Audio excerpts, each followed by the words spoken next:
improved by new cultures. Oh, well. Tell me, what didn't you like before? What are you glad is gone from the Britain you grew up in London? Why do you look at this and see a wrecked country? I don't. Well, I don't see an English country. So we're in the city of London now. What do you mean there? What do you mean by that? It's not... Well, people whose ancestors built Stonehenge are not here anymore. So the city of London is 36% white, and that's happened in the last, I don't know, 40 years. But England is about 70% white. England. Yes. Okay. Well, it was 99% in 1945. Okay, so we've evolved. All those things change when you get new people moving there. You said that. I mean, you're the racist. Labour's Benefits Street budget has been rightly condemned. But as usual, the UK's pathetically weak elite class and corrupted regime media won't reveal the Islamist truth about the pain coming to patriots, or talk about the demographic change that is destroying our biggest cities, something being left to figures in the independent media and outsiders like Tucker Carlson and Elon Musk. As Basil the Great put it, Rachel Reeves is going to put up our taxes to fund freeloaders like this. It actually makes me sick, the state of the UK now. Watch who he's talking about.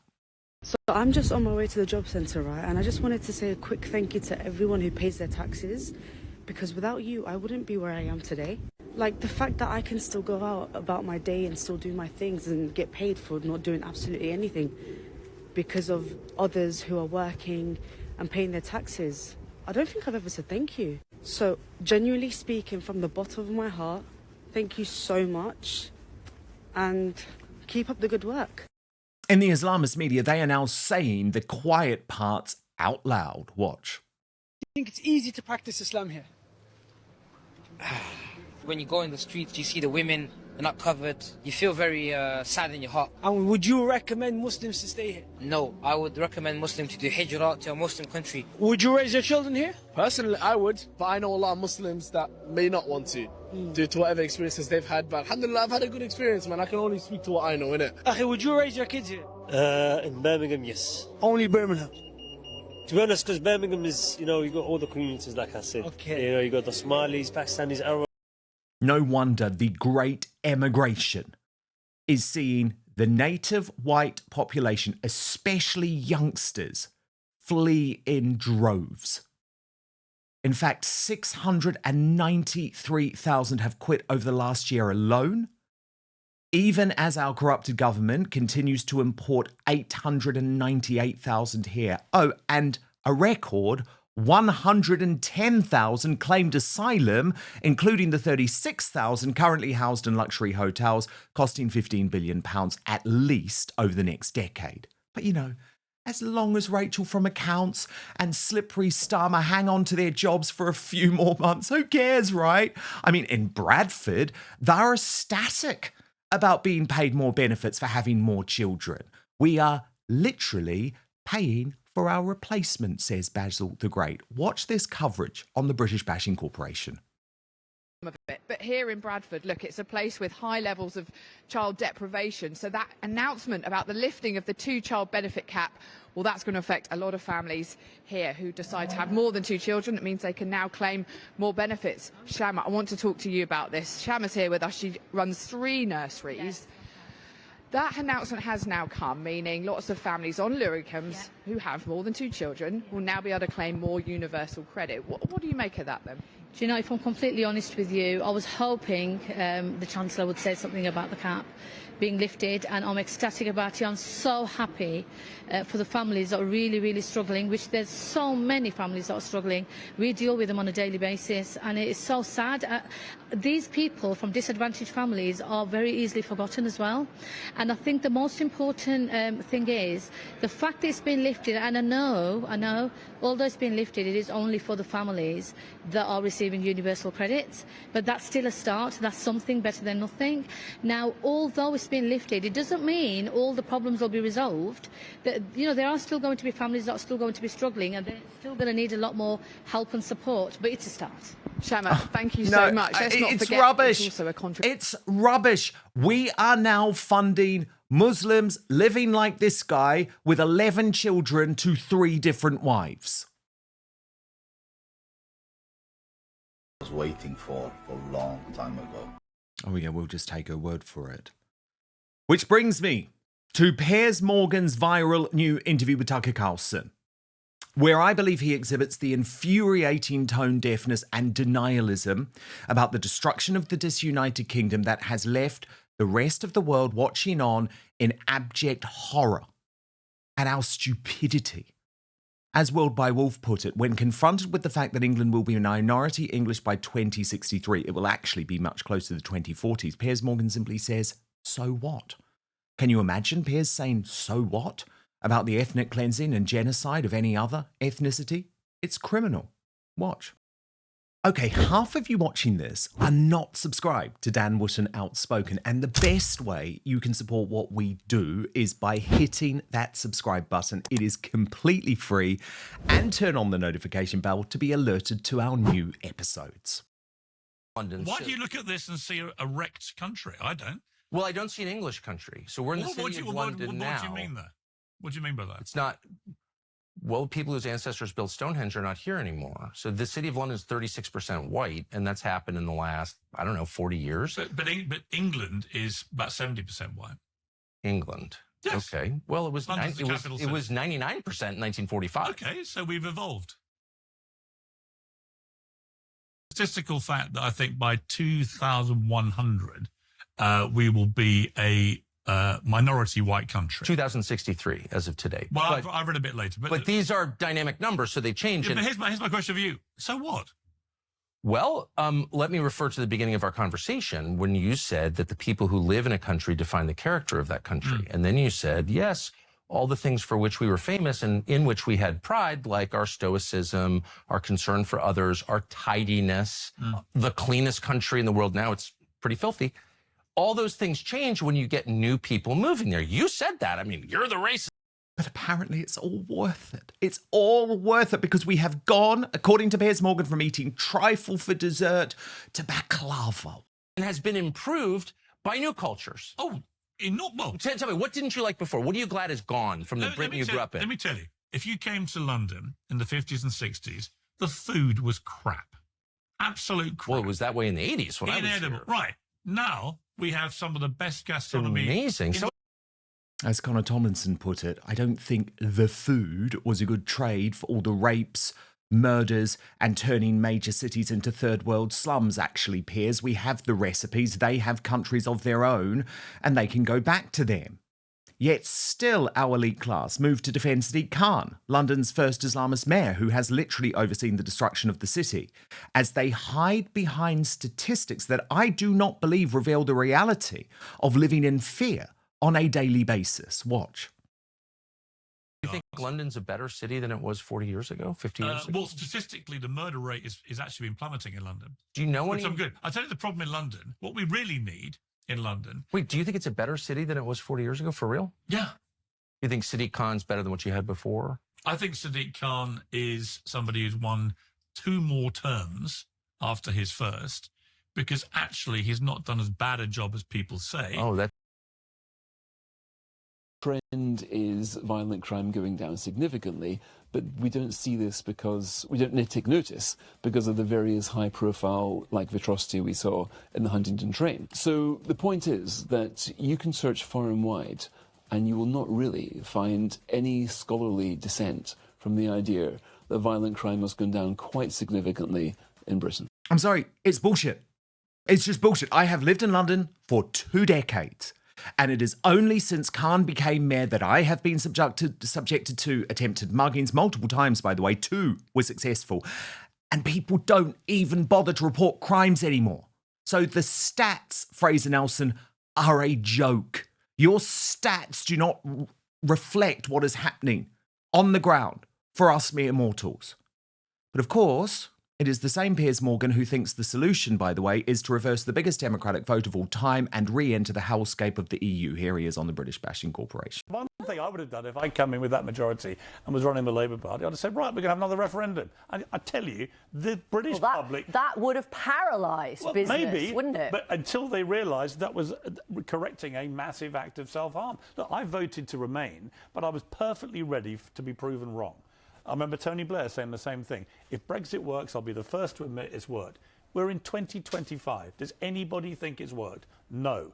So I repeat, the elite class living in their own world. Indeed, they're most focused at the moment on attempting to destroy Nigel Farage.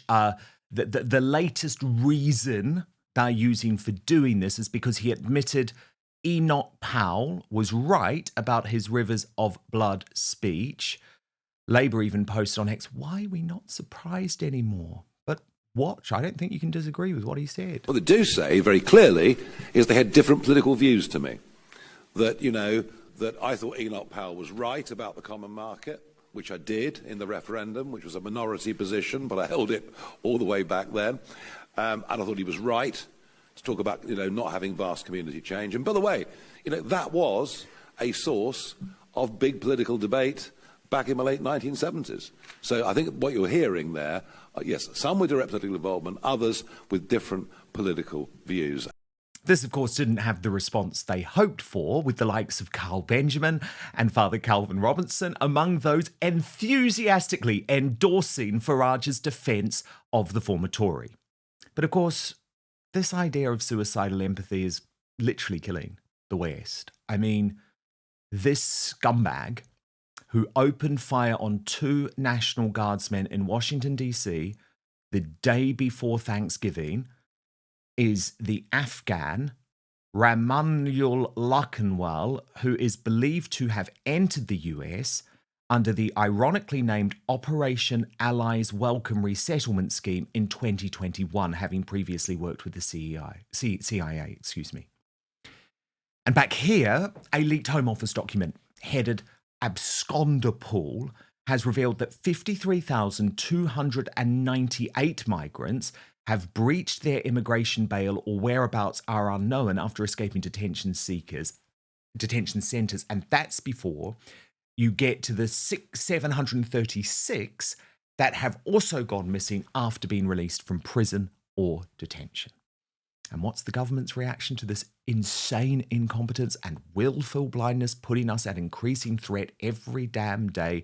Chip away at our democracy even further, with Calamity Lammy plotting to scrap juries for many crimes, despite having called them fundamental to democracy before coming to power.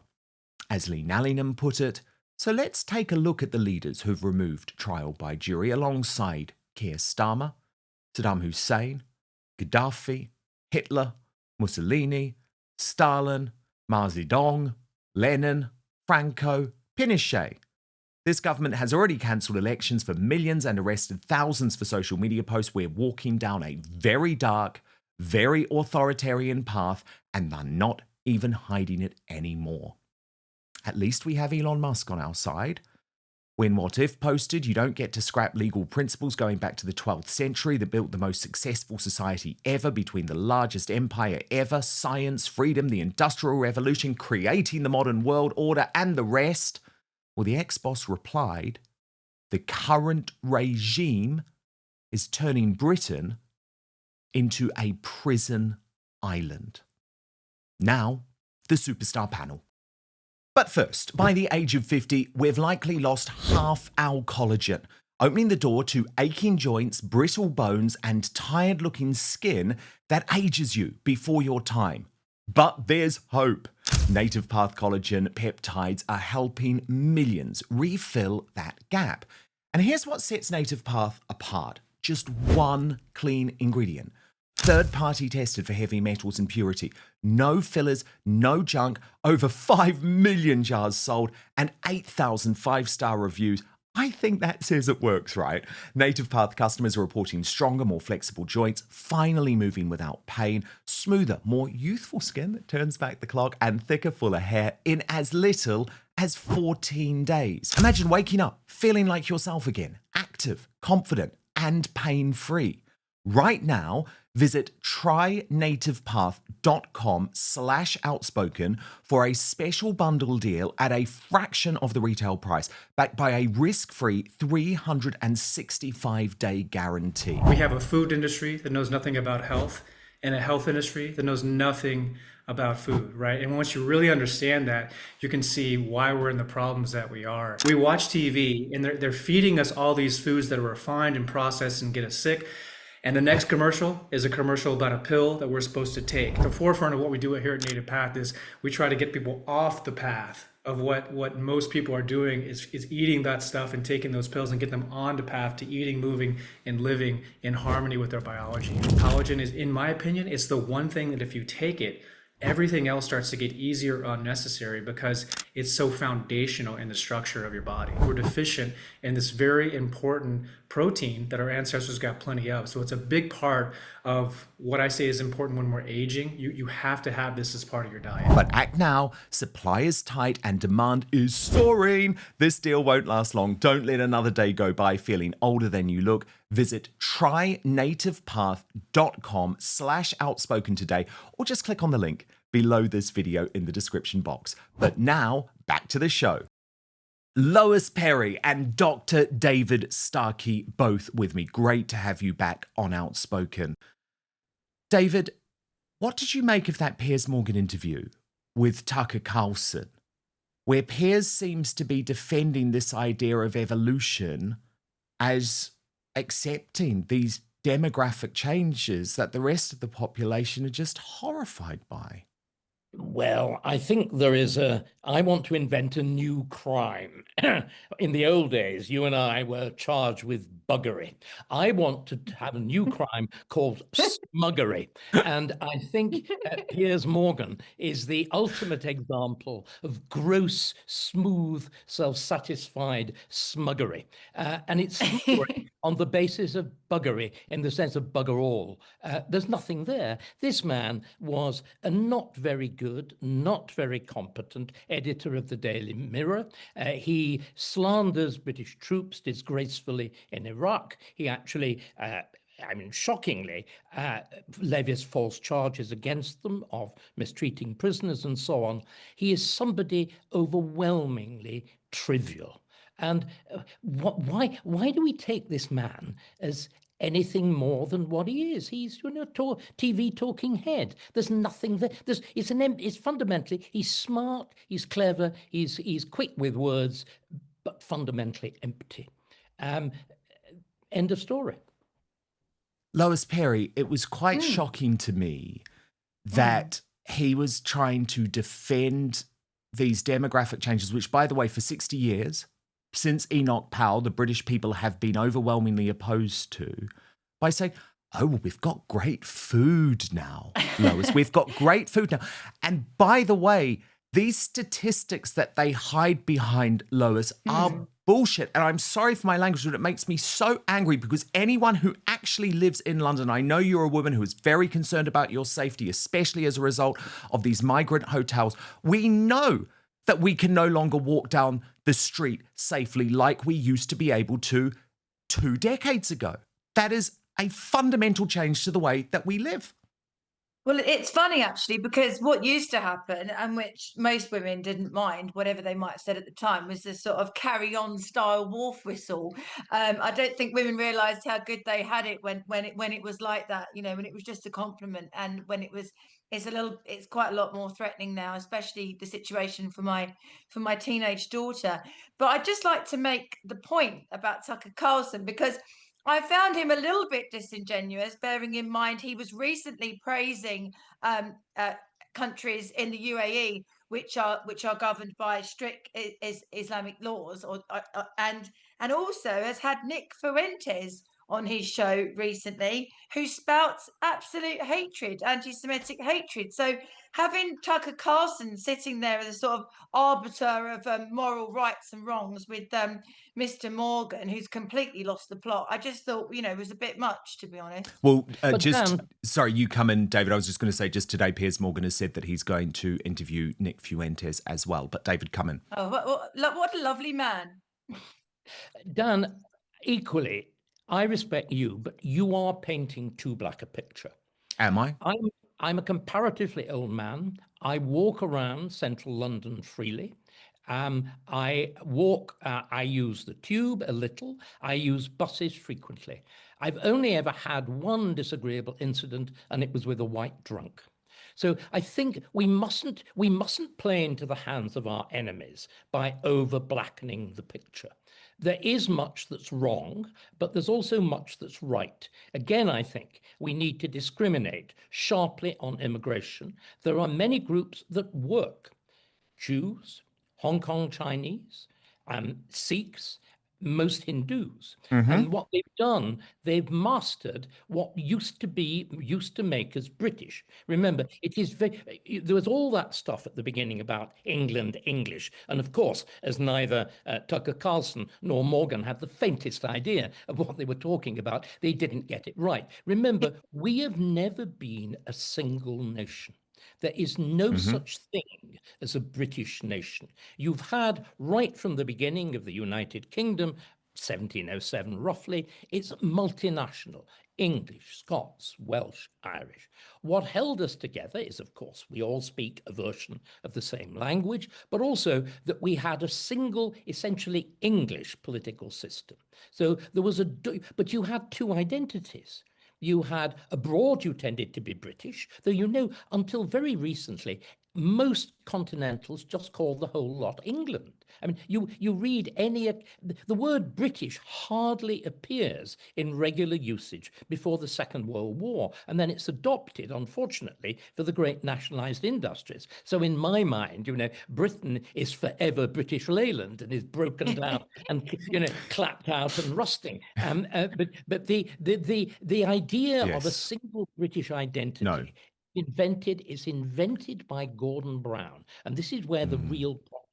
It used to mean that broad set, all the things actually that Tucker Carlson was talking about, the rule of law, decency, the fact that we invent, long before the concept of democracy, that we invent representative government for the first time, able to make it work, not just for a country, but for a vast imperial system, the various countries, the kind of places that you come from, all of that.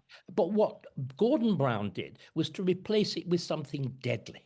He said, the only things that make you British are diversity and tolerance. Yep. And we turned Britishness from a powerful double identity. You're English and British, Scottish and British, Irish, whatever, and British. We turned it from this powerful double identity into just a flag of convenience. To talk about tolerance and diversity means absolutely nothing. But David, I mean, could we say that something that definitely was connected with being English was our justice system, which included the right to a jury trial? Our parliamentary system. So this is, except remember, Scotland does keep its own system of law, but it's one heavily influenced by all of these things that we're talking about. But the problem, let's really try and pin down what I think we should be asking. What we want is not this terrible notion of multiculturalism, in which you could be frankly anything. Yep. We need biculturalism. All our successful immigrants have got two identities in just the same way that we used to have the English and the British. So they are British Jew. They're British Jews. They are British Sikhs, and they're deeply proud of both of those identities.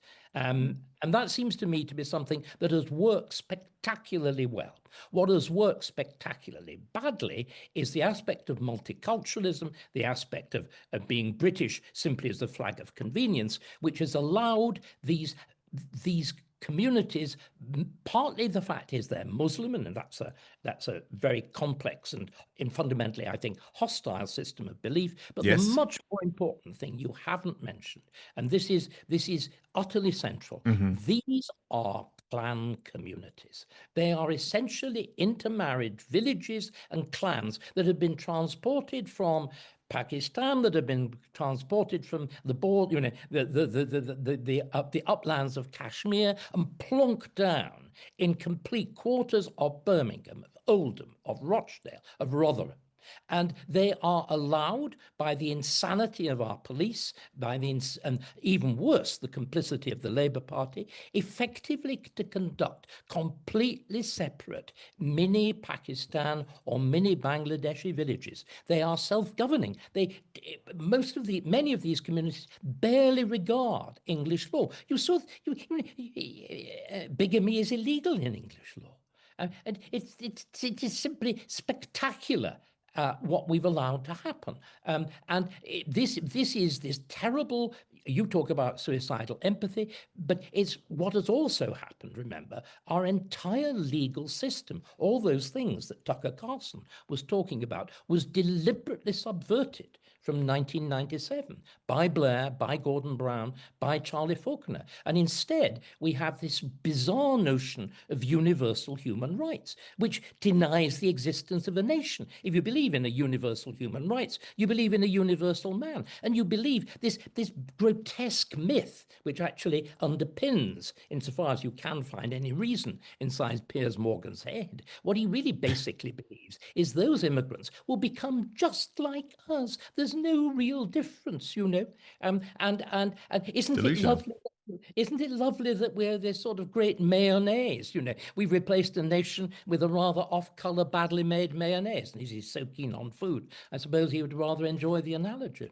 There we are. Thank you so much for watching Dan Wootton Outspoken. Please click on my face just to the bottom left to subscribe to this brand new independent news source and turn on the notification bell so you'll be alerted to our brand new live shows, uncancelled interviews, and special royal episodes. Outspoken is also now available as a podcast, so you can listen to the show every weekday on the go, wherever you are.